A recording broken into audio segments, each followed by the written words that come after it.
Y vemos que quien realmente se quedó solo, absolutamente solo, fue el rey David.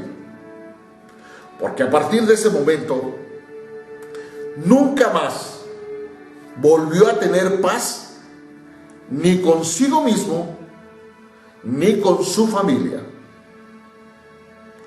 Porque uno de sus hijos murió, otro violó a su hermanastra, un tercero mató al que había violado a su hermanastra, y más tarde, que ya vimos la historia de Absalón, se rebeló contra su propio padre. Aquí nos damos cuenta que cuando nos apartamos de la cobertura del Dios Todopoderoso, de su amparo y fortaleza, estamos expuestos a ser víctimas de nuestra propia iniquidad. Porque David, él mismo, creyendo destruir a Urías, lo único que consiguió fue destruirse y aniquilarse a sí mismo. Por eso es que David no pudo construir el templo al Dios Todopoderoso. No pudo ser templo vivo del Espíritu Santo. Y eso, queridos amigos, es lo que tenemos que analizar. Y dice segunda de Samuel, en el capítulo 12, del 1 al 25, Natán amonesta al rey David. Y dice en el versículo 1, Jehová envió a Natán al rey David, y viniendo a él, le dijo: había dos hombres en una ciudad. Dos hombres. Y esto también tiene que ver con esto. La palabra de Dios siempre está buscando la manera de que entendamos que todo el principio básico es el buscar la manera de que estos dos sean amigos, que estos dos se unan, que estos dos tengan esa congruencia en pensamiento y emoción, para que este cuerpo no tenga más recurso que hacer lo que papá y mamá dictan. Porque cuando papá y mamá no se ponen de acuerdo para educar al niño, el niño se vuelve tirano. El niño hace lo que se le da la gana. Y eso es justamente lo que sucede con nuestro cuerpo cuando papá y mamá no se ponen de acuerdo, porque nuestro espíritu está dormido y es el único que puede hacer que mente y corazón tengan congruencia en pensamiento y en emoción. No hay de otra. Por eso es que la palabra de Dios es un espejo.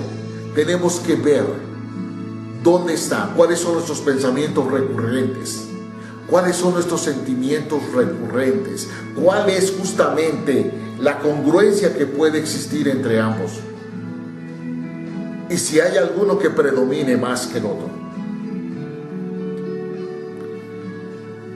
Y dice que le dijo claramente: habían dos hombres en una ciudad, el uno rico y el otro pobre. El rico tenía numerosas vacas y ovejas, pero el pobre no tenía más que una sola corderita que él había comprado y criado. Y esto es muy interesante, porque el sacrificio de el cordero que hacían los judíos tenía muchas implicaciones, porque tenía que ser un corderito que ellos mismos criaban, con el cual se encariñaban, con el cual los niños participaban. Es decir, ese corderito se convertía en parte integral de la familia. Pero la misma familia, por causa de sus pecados, tenía que llevar a ese corderito que ya era parte de ellos y sacrificarlo. Esa es la esencia de todo esto. Esto no es literal, queridos amigos. Pero desafortunadamente hemos tomado la palabra de Dios literalmente. Y el pobre no tenía más que una sola corderita que él había comprado y criado, o sea, le había costado, y que había crecido con él. Tres cosas, tres. Lo había comprado, la había criado y había crecido con él. Y con sus hijos juntamente. Comiendo de su bocado, bebiendo de su vaso y durmiendo en su seno. ¿Se dan cuenta, queridos amigos? El 3 siempre está presente en cualquiera de las historias o capítulos de la Biblia. Todo tiene que ver con nuestro espíritu, todo tiene que ver con nuestra alma y todo tiene que ver con nuestro cuerpo. Es decir, todo, absolutamente todo lo que la palabra de Dios nos muestra es quiénes somos, de dónde venimos y para dónde vamos.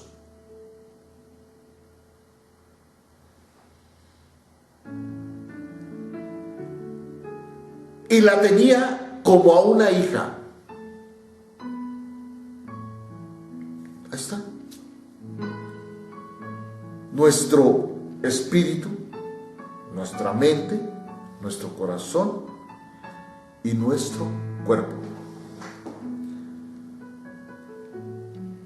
Y vino uno de camino al hombre rico, y éste no quiso tomar de sus ovejas. Es decir, vino un invitado a la casa del rico, y éste no quiso agarrar de lo que tenía para atenderlo, y no quiso agarrar de sus ovejas y de sus vacas para guisar algo para el caminante que había venido a él, sino que tomó la oveja de aquel hombre pobre y la preparó para aquel que había venido a él. Todo esto se lo está contando el profeta Natán a el rey David. El rey David para nada se las olía o se pellizcaba de que esta historia estaba teniendo mucho o todo que ver con él. Por eso, en psicología hay un principio básico que dice que lo que te choca, te checa. Y miren por qué.